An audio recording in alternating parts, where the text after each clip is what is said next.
मित्रों नमस्कार। शुरू करें। काफ़ी दिनों के बाद आप लोगों से मिलना हो रहा है, क्योंकि मैं भी पिछले 10 दिनों से बिहार में ही था। कल रात में लौटा हूं।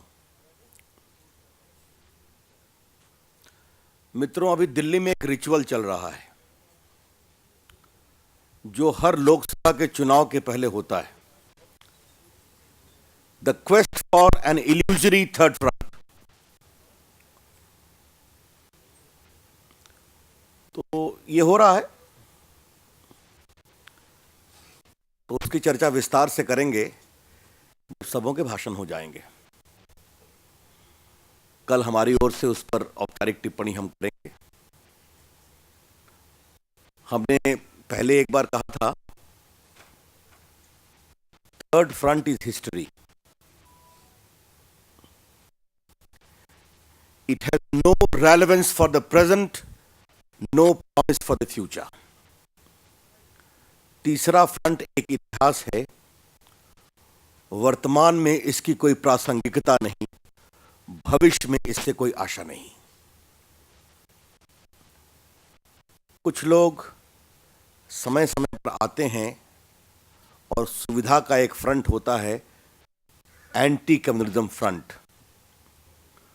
उसी में काफी लोग सुविधा के अनुसार एंटी कांग्रेस फ्रंट में भी आ जाते हैं, तो उसकी चर्चा कभी बाद में करेंगे। आज मैं दो विषय पर चर्चा करने वाला हूं। पहली चर्चा नीतीश कुमार जी के बारे में है। नीतीश कुमार जी का कल आपने भाषण सुना होगा और अभी भी कुछ बोले हैं। नरेंद्र मोदी जी ने उनके बारे में पटना में कहा था कि जो जेपी के नहीं हुए वो बीजेपी से दूर तो होने ही थे। इस पर नीतीश कुमार जी ने बहुत आपत्ति प्रकट की है। क्या प्रकट की है आपने देखा है, आज पढ़ा होगा। कल राजगीर में नीतीश कुमार का भाषण बहुत दिनों के बाद एक पब्लिक भाषण था। बीजेपी से अलग होने के बाद उनका पब्लिक भाषण नहीं होता है। किसी डिस्ट्रिक्ट में उनका भाषण नहीं हुआ आज तक। आपको मालूम है, पटना में मिड डे मील में लोग मरे, वहां वो नहीं गए। बेतिया के पास ट्राइबल थागों पर गोली चली, वहां भी वो नहीं गए। लेकिन जो पटना में उनका महीने में एक आध बार जनता दरबार होता है, उसमें वो कभी कभी कुछ बोलते हैं प्रेस के लिए। He was interacting for the first time on a public platform which was going live.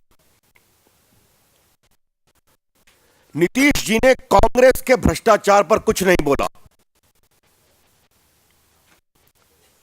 Nitish Kumar जी ने महंगाई पर कुछ नहीं बोला। नीतीश कुमार जी ने कांग्रेस के कुशासन पर कुछ नहीं बोला। Not even a whisper on the stinking corruption of Congress. Not even a word on rising inflation and price rise, including tear-giving onion prices. And not a word on the mal-governance of the UPA.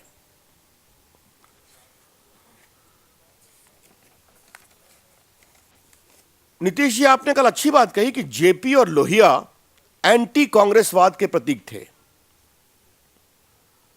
तो जब आप उनका नाम ले रहे थे तो आपने कांग्रेस की आलोचना करना उचित क्यों नहीं समझा?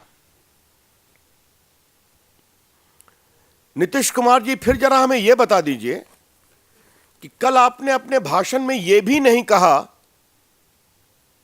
कि हमारा कांग्रेस से कोई अलायंस नहीं होगा। उन्होंने क्या कहा? देखेंगे।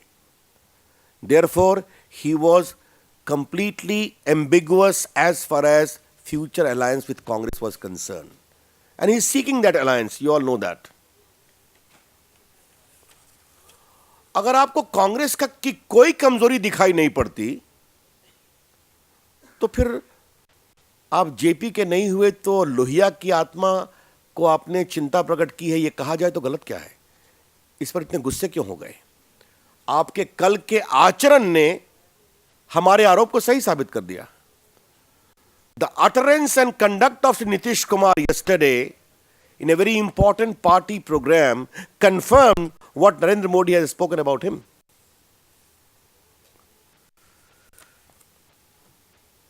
इसका कारण बहुत साफ है। नीतीश कुमार की बिहार की सरकार कांग्रेस के कंधों पर टिकी हुई है। आपको पता है, कांग्रेस ने उनके बहुमत बचाने में उनका समर्थन किया था।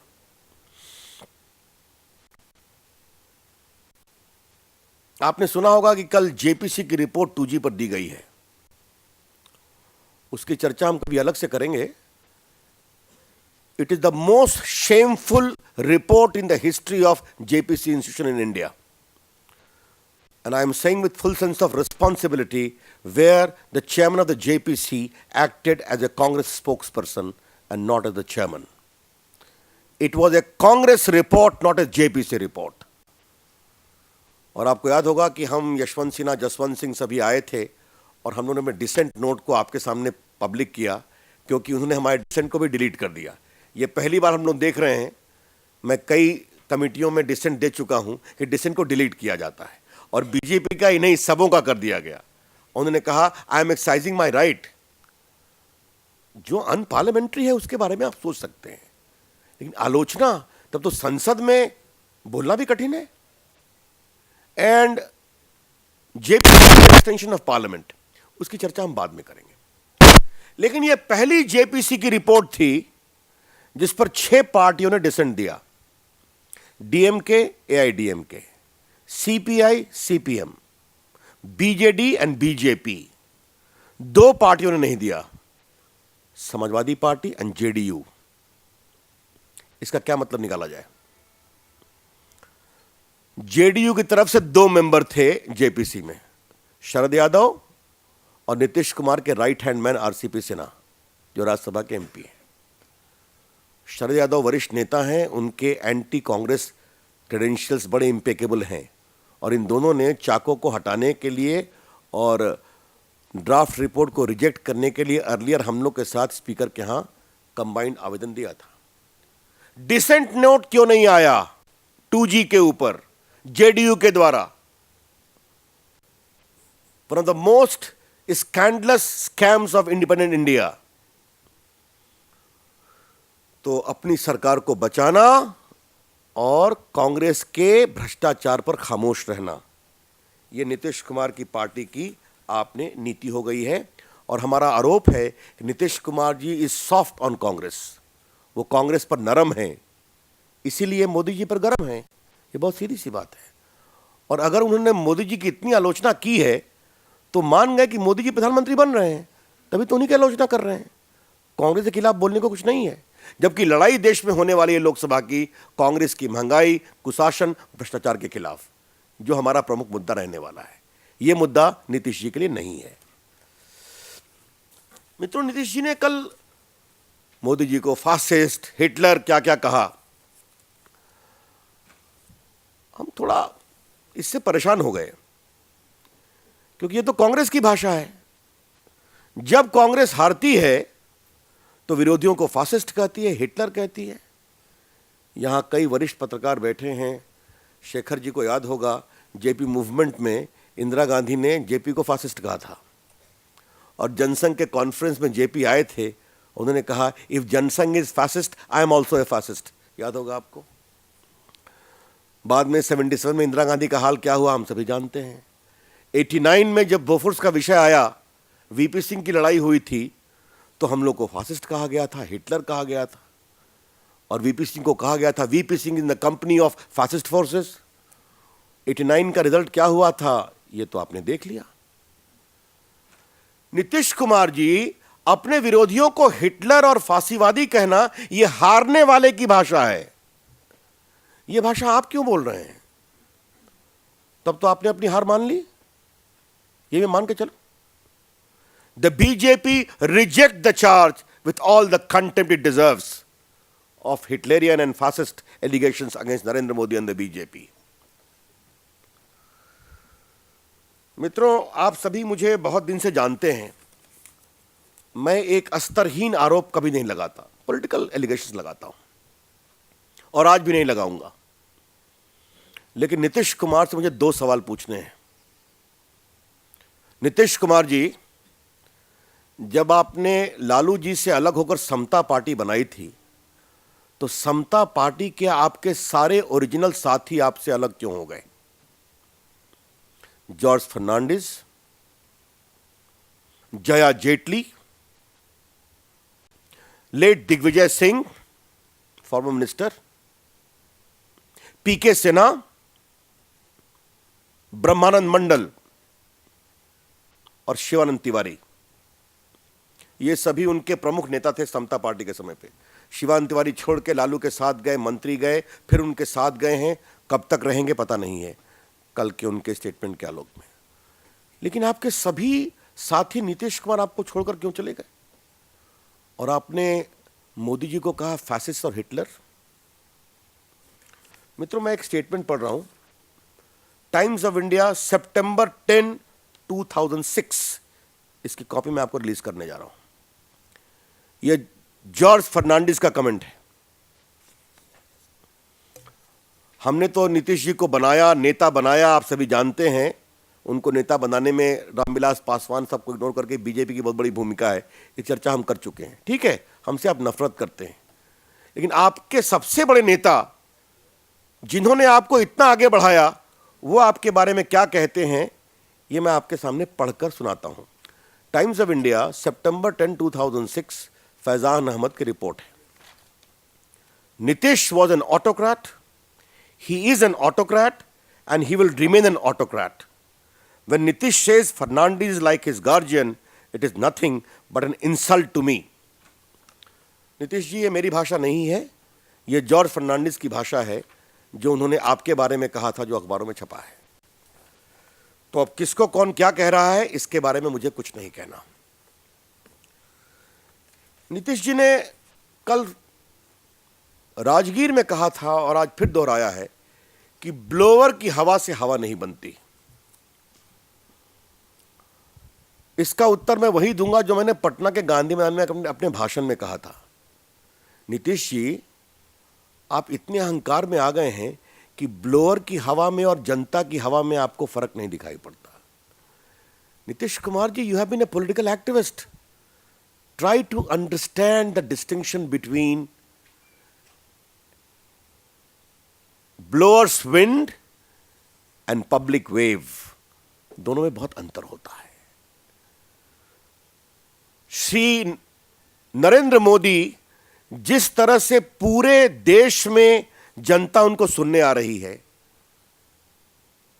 दिल्ली में 2-2.5 लाख, हैदराबाद में 2-2.5 लाख, तिरची जहां तमिलनाडु में बीजेपी कमजोर है वहां 2-2.5 लाख, रेवाड़ी हरियाणा, मध्य प्रदेश और बिहार की रैली, तो मैं 74 रैलीज को देख रहा हूं बिहार में, and I can say with full sense of responsibility from the biggest rallies in the history of India. आप में से कई लोग गए थे और आप उसको ब्लोअर की हवा बोल रहे हैं। तो मैं क्या कहूं, कोई सच्चाई से भागना चाहता है तो जनता उसका उत्तर देगी। मित्रों, मैं कुछ सिक्योरिटी के विषय पर आता हूं, जिसके बारे में कुछ डॉक्यूमेंट्स भी देने वाला हूं। नीतीश कुमार जी ने राजगीर में इंडियन मुजाहिदीन पर कुछ क्यों नहीं बोला? Mister Nitish Kumar, please explain why you maintain a conspicuous silence on the terrorism of Indian Mujahideen, which has come to seriously dent the image of Bihar over the years. Nitish Kumar ji, ये सीधा हमला नरेंद्र मोदी के ऊपर था। अब तो आप लोगों ने देखा है कि वो ह्यूमन बम बना रहे के आ रहे थे।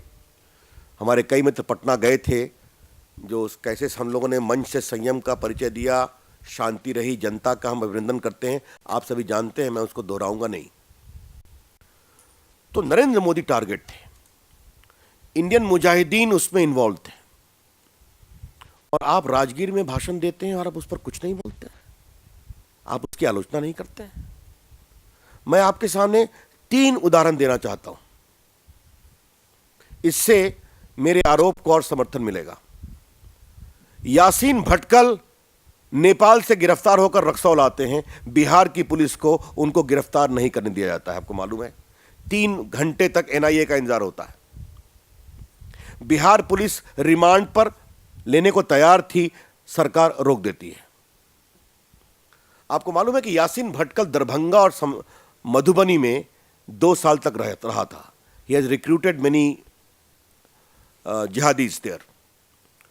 और जो मोहम्मद तहसीन अख्तर जिसका नाम आ रहा है इस पूरे मामले में मास्टरमाइंड, वो समस्तीपुर का है, उसको यासीन भटकल ने रिक्रूट किया था. आपने कोई कार्रवाई नहीं की. आपको मालूम होगा कि जब चीफ मिनिस्टर्स की मीटिंग हुई थी तो नीतीश कुमार ने कहा था कि why Darbhanga model and Madhubani model is being publicly abuse like this.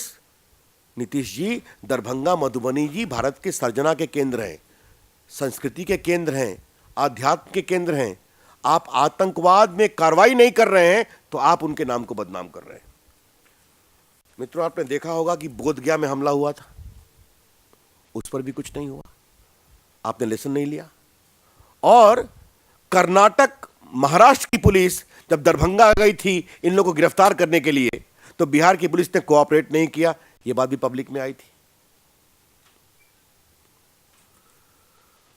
हमें 2 बातें कहनी है. नंबर 1, नीतीश कुमार जी की सरकार का रवैया इंडियन मुजाहिदीन के खिलाफ कार्रवाई में सहयोग का नहीं, अवरोध का है. The conduct of Nitish Kumar government in initiating action against the Indian Mujahideen type elements is not of cooperation and coordination but of opposition and obstruction. ये मैंने आपको उदाहरण दिया. इतना सब कुछ होने के बाद नरेंद्र मोदी जी सीरियस, सबसे अधिक गंभीर थ्रेट परसेप्शन में रहते हैं, आपको पता है. एनएसजी प्रोटेक्टिव भी हैं, चीफ मिनिस्टर हैं 3 बार, पीएम के उम्मीदवार हैं. उनके सुरक्षा को लेकर जिस तरह से कैजुअल रवैया अपनाया गया, it is A case of criminal negligence. अब मैं आपके सामने कुछ डॉक्यूमेंट पेश कर रहा हूं, इसको हम आपको कॉपी देंगे.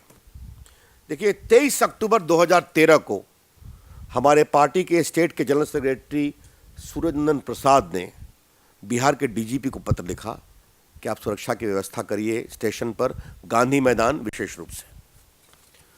उसके बाद 3 बार मीटिंग होती है बिहार बीजेपी के नेताओं के डीएम, एसपी, डीआईजी के साथ, और ये फैसले होते हैं.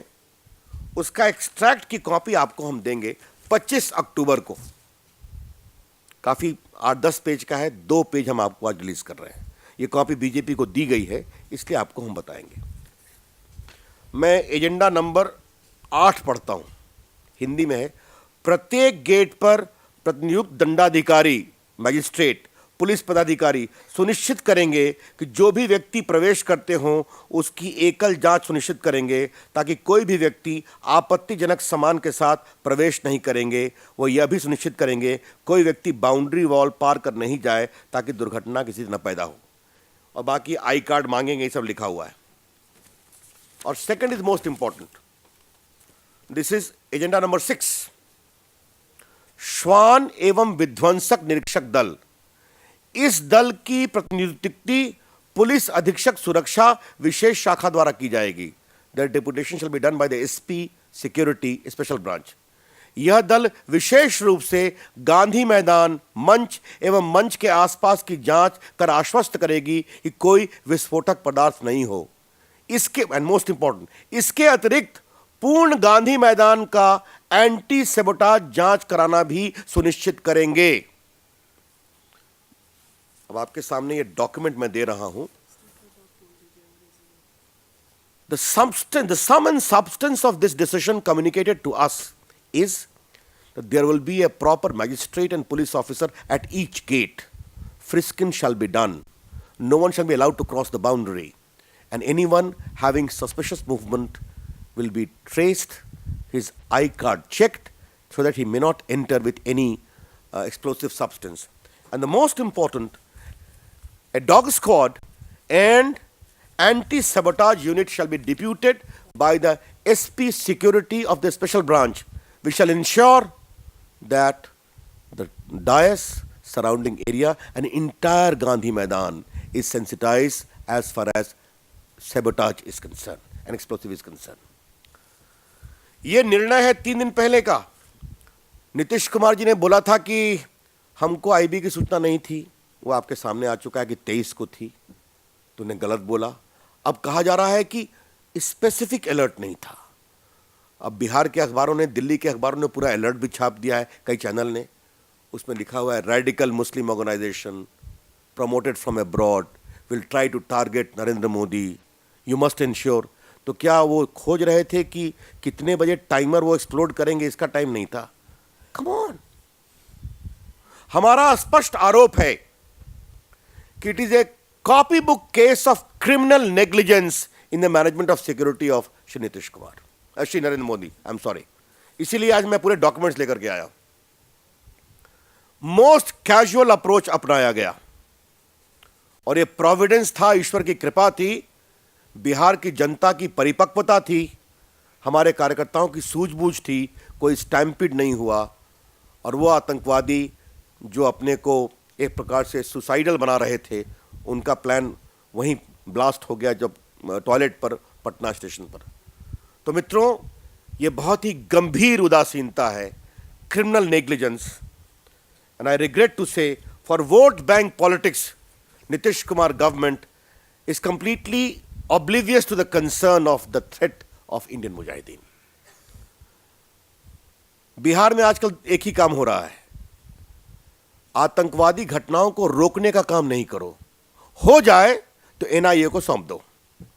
बोध गया की घटना हो गई, एनआईए को दे दिया। पटना की घटना हो गई, एनआईए को दे दो, वो चल रहा है। मित्रों, एक अंतिम टिप्पणी करनी है, फिर आपके सवाल का हम उत्तर देंगे। भारत के गुणी कानून मंत्री श्री कपिल सिब्बल ने सुप्रीम कोर्ट को कहा है कि खाली करप्शन के अलावे गुजरात के फेक इनकाउंटर की मॉनिटरिंग क्यों नहीं करते। It is a veiled threat by the law minister of India to the supreme court, which I condemn with full sense of responsibility. क्या मतलब है इसका? 5-5 बार सुप्रीम कोर्ट ने एसआईटी बनाया कि नहीं बनाया? मॉनिटरिंग किया कि नहीं किया? पूरे मामलों में नरेंद्र मोदी के खिलाफ कुछ नहीं निकला। इनकाउंटर केस में भी सीबीआई को जांच हुई कि नहीं हुई? सुप्रीम कोर्ट में रिपोर्ट आती है कि नहीं आती है? इसके बाद भी कपिल सिब्बल का यह बोलना, क्या कहना चाह रहे हैं वो? मतलब जानबूझकर इस पूरे मामले को पॉलिटिसाइज करने की कोशिश कर रहे हैं, and trying to, I'm sorry to say, drag Supreme Court in that. It is seriously deplorable, least expected from a law minister of India who is also a senior advocate.